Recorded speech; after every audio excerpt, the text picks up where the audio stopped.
Have you ever felt exhausted? Not just physically, but existentially? You're not working overtime. You've taken breaks. You've slept enough. And yet something feels off. Like your soul is tired. Like you're walking through life in grayscale. You scroll past self-care tips. You sip herbal tea. You meditate. But there's still this quiet, aching question. Is this burnout? Or is something deeper unraveling? Carl Jung once said, "The most terrifying thing is to accept oneself completely." Maybe what you're feeling isn't tired. Maybe what you're feeling isn't tired. Maybe it's not even burnout. Maybe it's the beginning of facing yourself. The real you. The one you've been hiding from for years. In a world obsessed with doing more and feeling less, we're taught to label everything as stress, overwhelm, or burnout. But what if that emptiness inside you isn't just about being overworked? What if it's the sound of your shadow knocking? Let's be clear, burnout is real. It's exhaustion from prolonged stress, emotional strain, or relentless output. Your nervous system screaming for rest. Your body saying enough. But there's another kind of fatigue, the one that whispers in the silence, not screams in chaos. It doesn't come from doing too much. It comes from not being yourself for too long. That is the beginning of shadow work. Jung called the shadow the person you would rather not be. All the parts of yourself you've hidden, denied, or rejected. When you start peeling back every version of yourself you've performed until there's nothing left but the raw, unpolished, unknown you. That's when the real tiredness begins. Because maintaining a false self, that's the most exhausting job in the world. Let's dive into the difference between the two and how to know where you truly stand in this landscape of exhaustion. Burnout feels like depletion. Shadow work feels like disorientation. When you're burned out, you want to rest. Your body craves sleep. Your mind craves quiet. Your soul craves space from whatever has been demanding too much from you. When you're facing your shadow, you want to disappear. Not because you're tired, but because you don't recognize the person looking back at you in the mirror. Picture Sarah, 29, marketing director. 6 months ago, she was crushing deadlines, posting gym selfies, hosting dinner parties for friends who admired her Pinterest perfect life. The perfect millennial success story, driven, optimized, always improving. Then something shifted. Not a breakdown, not a crisis, not even a particularly stressful period at work. Just quiet. She still does her job, still pays her bills, still shows up to social events with the right smile and the right energy. But lately, she catches herself staring at her reflection in bathroom mirrors, in store windows, in the black screen of her laptop, wondering who's looking back. "I don't feel like myself," she tells her therapist during a session she almost canceled 3 times. "But I don't know who myself is supposed to be." Her therapist leans forward. "How long has it been since you felt like yourself?" Sarah's answer surprises her. "I don't remember. Maybe I never have. Maybe I've been so busy being who I thought I should be that I never actually figured out who I am." The therapist nods knowingly. What if that's not a problem to solve, but a truth to honor? What if not knowing who you are is the beginning of actually finding out? That's not burnout talking. That's the shadow. That's the moment when the persona, the mask you wear to navigate the world, starts to feel heavier than the person underneath it. That's the moment when performing your own life becomes more exhausting than any job you've ever had. Burnout makes you want sleep. Shadow work keeps you awake, haunted by memories, emotions, and questions you thought you buried years ago. You lie there at 2 a.m., not because your mind is racing with tomorrow's tasks or next week's deadlines, but because something ancient is stirring. Childhood feelings you thought you processed, old wounds you thought you'd healed. The version of you that got left behind when you learned to be good, when you learned that certain parts of yourself weren't welcome in the world. Maybe it's the anger you swallowed when your parents divorced, the rage that had nowhere to go so it turned inward, becoming depression, becoming numbness, becoming the quiet conviction that your feelings don't matter. Maybe it's the creativity you abandoned when someone told you it wasn't practical, when you learned that dreams don't pay bills, that art is a luxury you can't afford. Maybe it's the sensitivity you learned to hide when the world felt too sharp, too loud, too much. When you discovered that feeling everything so deeply made others uncomfortable, made you too much for the spaces you needed to occupy. Whatever it is, it's been waiting in the shadows.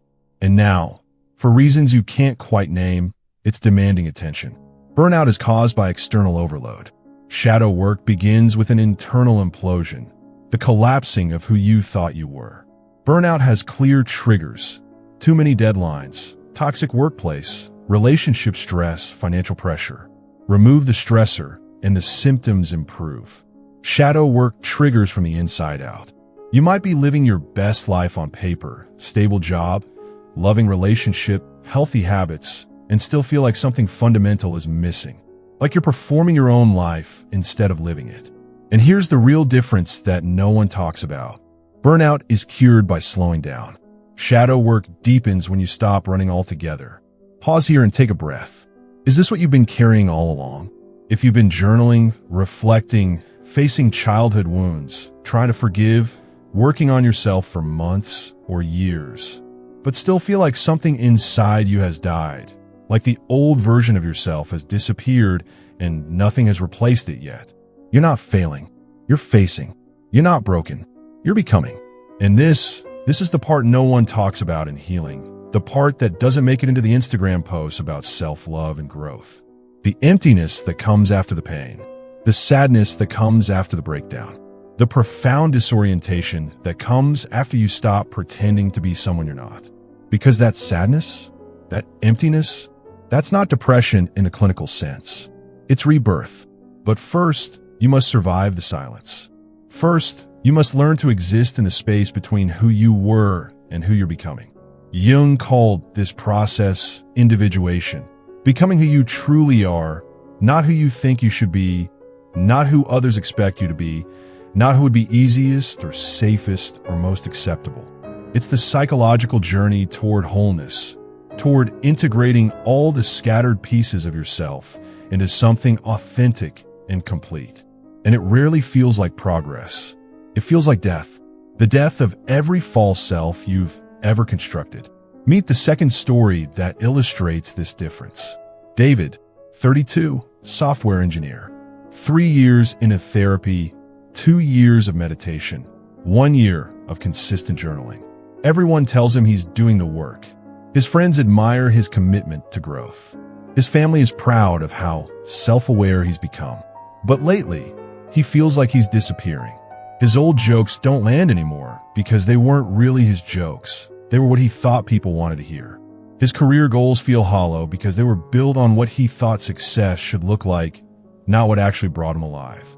The person he was at 25, ambitious, certain, optimized for achievement, feels like a stranger he once knew but can barely remember. I keep waiting to feel better, he tells his therapist during a session where he struggles to find words for what's happening inside him. Everyone says I'm growing, but I just feel empty, like I'm less than I used to be, not more. His therapist nods, recognizing the territory. What if empty isn't a problem? What if it's the space being made for who you really are? David blinks. But what if there's nothing there? What if when I take away all the things I thought I was supposed to be, there's just nothing? Then we start there, she says, with nothing, and we see what wants to emerge. Because David, what if the emptiness isn't the absence of something? What if it's the presence of everything you've been too afraid to let yourself become?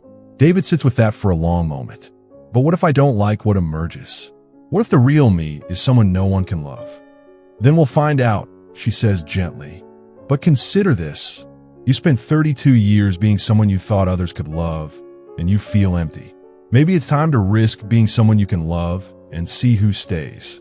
This conversation captures the essence of shadow work.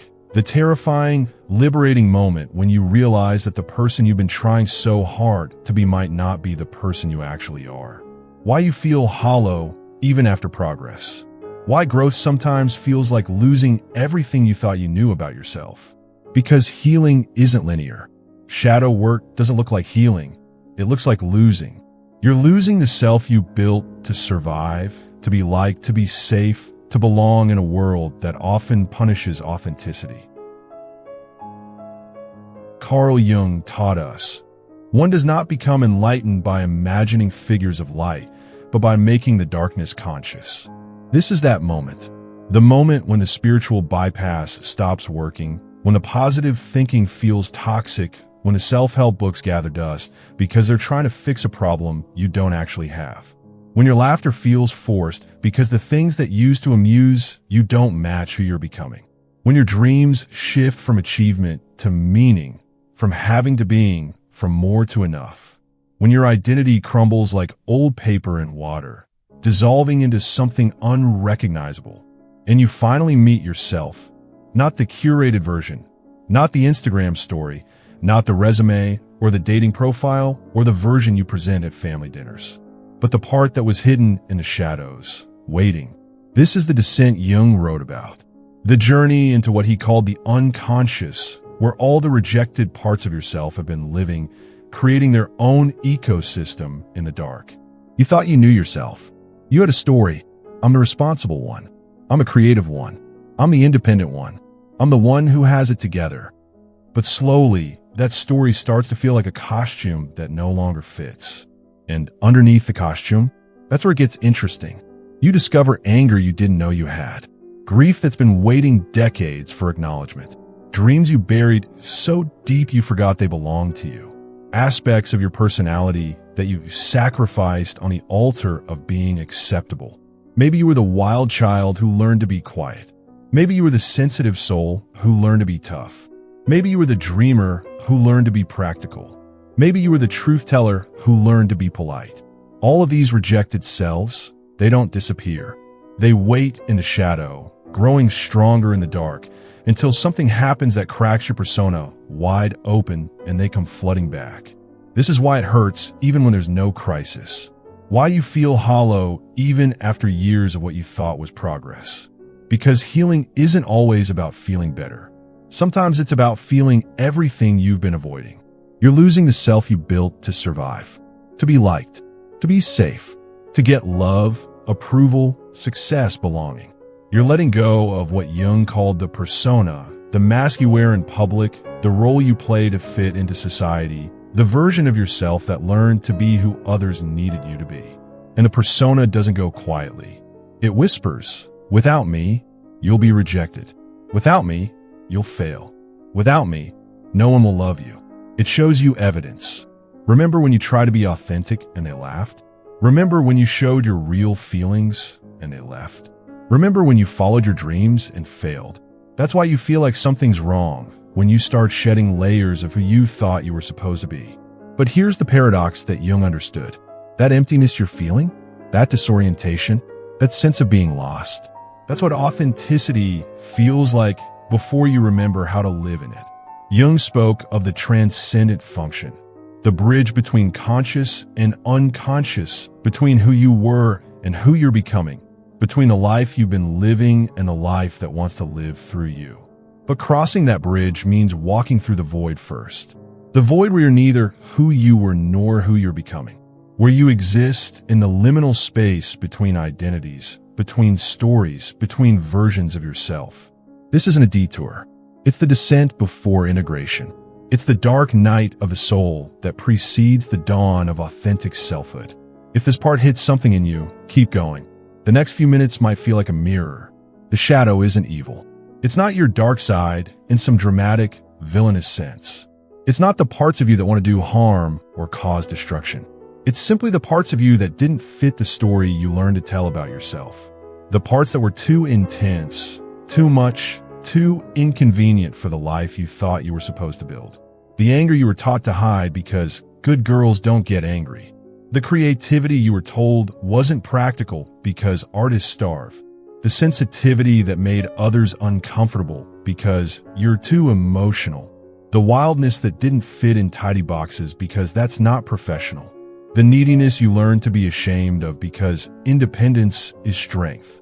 The sexuality that felt too powerful because nice people don't think about that. All of it, waiting in the shadows, not to destroy you, but to complete you. Jung believed that we can't be whole without integrating our shadow. That the goal isn't to eliminate the parts of ourselves we've rejected, but to understand them, to find their gifts, to discover how they might serve our wholeness rather than our destruction. Because here's what happens when we don't face our shadow. It runs our lives from the dark. We project our rejected anger onto others, finding ourselves irrationally furious at people who express emotions we've forbidden ourselves to feel. We sabotage our success because deep down, we don't believe we deserve it. Because the shadow holds all our feelings of unworthiness, all our shame, all our secret conviction that we're fundamentally flawed. We push away love because we can't imagine being loved for who we really are. How could anyone love us when we don't even know ourselves? The shadow becomes the invisible puppet master, pulling strings we don't even realize exist, creating patterns we can't understand, limiting our lives in ways we can't see. But when we turn toward the shadow with curiosity instead of judgment, when we ask not, how do I get rid of this part of myself, but what is this part trying to tell me? What does it need? How might it serve my wholeness instead of my destruction? That's when the real transformation begins. So what can you do when you're here, in this hollow, quiet space between who you were and who you're becoming? When you've recognized that what you're experiencing isn't burnout, but something deeper, more fundamental, more transformative. Name it. Say out loud. This isn't just burnout. This is something deeper. This is me meeting myself. This is shadow work. There's power in naming what's happening. Burnout has a treatment plan: rest, boundaries, stress management, maybe a vacation or a job change. Shadow work has a different rhythm entirely. It can't be rushed, managed, or optimized. It asks for something our culture doesn't teach us how to give: patience with our own unfolding.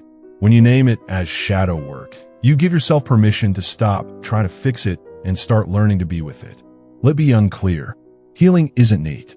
Shadow work especially isn't neat.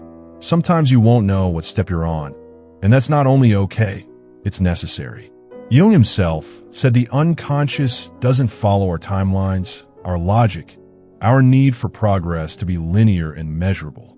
You might feel lost for months. You might grieve a version of yourself that never really existed, that was always more performance than person. You might wonder if you're doing life wrong, if you've somehow taken a wrong turn while everyone else figured out the right path. You haven't. You're not behind. You're just doing it real. Real doesn't follow a schedule. Real doesn't look like the before and after photos of transformation. Real is messy, slow, uncertain, and often invisible to anyone looking from the outside. Give yourself permission to not know, to be in process, to be becoming without knowing what you're becoming. Track your shadows, not your progress. Instead of measuring how much better you feel, which might not happen for a while, start noticing patterns in your inner landscape. What triggers you irrationally? What memories have been surfacing lately? What themes keep repeating in your thoughts, your dreams, your moments of silence? When you get irrationally angry at someone's success, that's a shadow moment. Your anger is information about a dream you gave up or a part of yourself you've been denying. When you feel jealous of someone's freedom, that's your caged self speaking. What cage did you build around yourself? What would freedom look like if you were brave enough to reach for it? When you judge others for being too much, you're meeting the part of you that learned to be not enough. What would it feel like to take up the space you actually need? Here's a simple shadow journaling prompt that can crack open understanding. Complete this sentence. The part of me I've been most ashamed of is, then ask, how might this part of me actually be a gift? What would it look like to honor this part instead of hiding it? Your shadow often contains your greatest gifts in disguise. The anger might be your inner activist. The sensitivity might be your superpower for connection. The wildness might be your creativity seeking expression. Talk to your shadow, not fight it. Most of us have been taught to eliminate the parts of ourselves we don't like, to overcome our weaknesses, fix our flaws, transcend our lower nature. But Jung suggests a different approach: dialogue. The part of you that feels like too much is the part that was unloved too long. Instead of trying to shrink it, ask what it needs. The part that feels selfish might be the part that knows your worth, that remembers you have needs and desires that matter. Instead of condemning it, ask what it's trying to protect. The part that feels angry might be the part that remembers justice, that refuses to accept what isn't okay. Instead of suppressing it, ask what boundaries it's trying to help you set. Jung believed in what he called active imagination, having actual conversations with the parts of yourself you've rejected. Not to eliminate them, but to understand them, to find out what they want, what they need, how they might serve your wholeness instead of your destruction. It sounds strange, perhaps, talking to parts of yourself like they're separate people. But Jung discovered something profound. These rejected aspects of ourselves have their own wisdom, their own gifts, their own essential role in our wholeness. Try this. Write a letter to the version of yourself you're most embarrassed by. The one who cries too easily or gets angry too quickly or wants too much or cares too little. Ask what they need. Ask what they're trying to tell you. Ask what they're trying to protect. Then listen to what they say. You might be surprised by the wisdom in your shadows. The version of you that's too emotional might have crucial information about what's actually happening in your relationships. The version of you that's too selfish might know something important about your boundaries and your needs. The version of you that's too sensitive might be your early warning system for environments and people that aren't good for you. Honor the emptiness. Here's something no one tells you about shadow work. There's a phase where you feel empty not because something's wrong, but because you're finally feeling it all. All the grief you postponed while you were being strong. All the anger you swallowed while you were being nice. All the dreams you abandoned while you were being practical. All the love you never thought you deserved while you were being good. You're not exhausted because you failed to heal. You're exhausted because you're finally feeling it all. This isn't breakdown. This is breakthrough. The breakdown of false structures to make room for authentic ones. Sit in that silence. Let the old self dissolve without rushing to replace it with a new one. You're not falling apart. You're falling back into yourself. This is what Jung meant by the night sea journey, the mythological descent into darkness that precedes rebirth. Every hero's journey includes this moment where everything familiar disappears and the hero must navigate by internal compass alone. The question isn't how to skip this part. The question is how to trust it. How to trust that something is being reorganized in the darkness. That the emptiness isn't empty. It's pregnant with possibility. How to trust that you don't need to know who you're becoming in order to let go of who you've been. Practice radical self-compassion. Shadow work requires a kind of tenderness toward yourself that our culture doesn't teach. A willingness to be gentle with your own process, to protect your own unfolding the way you would protect a seedling pushing through dark soil toward light. You're not broken for feeling lost. You're not weak for feeling empty. You're not failing for not knowing who you are. You're human. And being human means growing, changing, evolving throughout your entire life. It means shedding skins that no longer fit. It means composting old versions of yourself to feed new growth. The caterpillar doesn't criticize itself during metamorphosis. It doesn't try to speed up the process or manage the outcome. It doesn't worry about what the other caterpillars will think. It doesn't compare its transformation to anyone else's timeline. It surrenders to the transformation, trusts the darkness of the cocoon, and emerges when emergence is ready, not when it thinks it should be ready. You could do the same. You can trust your own timing, your own process, your own unique way of becoming. If you take one thing with you from this video, let it be this understanding that has the power to change everything. Burnout asks you to rest. Shadow work asks you to remember. Remember who you were before you performed, before you adapted, before you learned to hide the parts of yourself that felt too risky, too much, too inconvenient for the world you were trying to navigate. Remember the child who felt everything deeply, who hadn't yet learned that feelings were inconvenient. Remember the teenager who questioned everything, who hadn't yet learned that questioning was dangerous. Remember the dreamer who believed in magic, who hadn't yet learned that magic wasn't practical. Remember the lover who gave their whole heart, who hadn't yet learned that vulnerability was weakness. Remember the rebel who fought for what mattered, who hadn't yet learned that fighting was exhausting. They're still here, all of them, in the shadows, waiting for you to remember that they were never wrong, They were just inconvenient for a world that doesn't know how to handle the full spectrum of human experience. You don't need more motivation. You don't need another productivity hack or morning routine or life optimization strategy. You need something much simpler and much harder: permission. Permission to feel, to fall apart, to begin again. Not because you're broken, but because you're finally ready to stop pretending that the life you've been living is the life you actually want. Permission to be awkward while you figure out who you are, to stumble through conversations where you're not performing the role everyone expects, to disappoint people gently as you shed the skin of who you used to be. Permission to change your mind about what matters, to discover that the goals you've been chasing feel empty not because you're ungrateful, but because they were never really yours to begin with. Permission to disappoint people who loved your mask more than your truth, who preferred the manageable version of you to the real, complex, sometimes inconvenient person you actually are. Permission to take up space, to have needs, to want things that don't make sense to anyone else. Permission to be human in a world that often feels like it only has room for machines. The Persian poet Rumi wrote, "The wound is the place where the light enters you." Jung added his own understanding. The shadow is not evil. It is simply forgotten truth. So if you're tired, hollow, still, if you feel like you're moving through life in slow motion while everyone else seems to have figured out the secret to feeling alive, maybe you're not stuck. Maybe you're becoming real.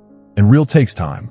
Real doesn't look like your old version of success, the one that was built on metrics and milestones and other people's definitions of what a good life looks like. Real doesn't perform happiness for an audience. Real doesn't pretend to have it all figured out. Real doesn't rush the process of becoming. Real feels messy and uncertain and completely worth it. Real means showing up as yourself, even when yourself is still under construction. Real means letting people love you for who you are, not who you think they need you to be. Real means following your actual desires instead of the desires you think you should have. Real means saying no to things that drain you and yes to things that feed you, even when those choices don't make sense to anyone else. You're not behind. You're not broken. You're not doing anything wrong. You're just finally arriving to yourself, to your truth, to the wholeness that was always there, waiting beneath the mask, beneath the performance, beneath all the versions of yourself you thought you needed to be to earn love, approval, success, belonging. Jung spent his entire life studying this process. He called it the most important work a human being can do. Not becoming someone new, but remembering who you've always been underneath all the conditioning, all the adaptations, all the ways you learned to twist yourself into shapes that fit other people's needs. The integration of shadow and light. The marriage of who you are and who you're becoming. The end of the war between your authentic self and your acceptable self. If this video helped you distinguish between burnout and shadow work, share it with someone who might need to hear this. Subscribe for more content about psychological depth and authentic healing. Because this work, this remembering, this becoming real, it's not meant to be done alone. And remember, the darkness you're facing isn't the end of your story. It's not evidence that you're broken or wrong or going in the wrong direction. It's the beginning, the descent that precedes the rise, the dismantling that precedes the rebuilding, the death that precedes the birth. The darkness is where the light learns to shine. Welcome home to yourself, the real you, the one who's been waiting in the shadows all along. The journey continues, and you're exactly where you need to be.